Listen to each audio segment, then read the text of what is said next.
All right, we're going over to Mike Eppel at the 680 Business Center, Mike, and continue to figure out what is happening with Bombardier and how this is all going to play out for the aerospace sector, of course, here in Canada. The tables turned very quickly last night, Melanie. Indeed, good morning, with Airbus announcing this deal with Bombardier that will see the European aerospace giant take a majority stake in the CSeries project. This is Bombardier's baby, if you will, that has cost it so far $6 billion. It has had limited sales and is now the center of a massive trade dispute with Boeing, which got the U.S. Commerce Department to slap a 300% tariff on any C-Series planes shipped to the United States.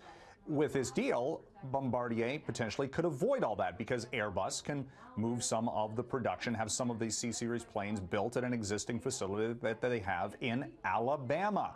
So right there, Boeing, raised this whole thing a little while ago, got into this fight with Bombardier, and now all of a sudden it's got the heft of Airbus, its biggest competitor, right into the marketplace. It raises all sorts of questions, though, of course, about how much money the Canadian government and the Quebec government have already put into the C-Series, how they're going to get money back. $1 billion spent by Quebec so far protects some jobs. Raises some questions about a European player coming into the Canadian aerospace industry.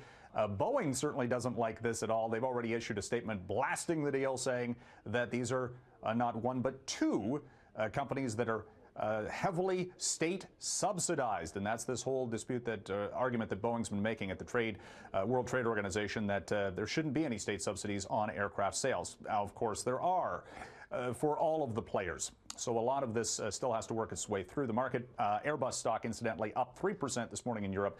Bombardier should get a lift on this as well.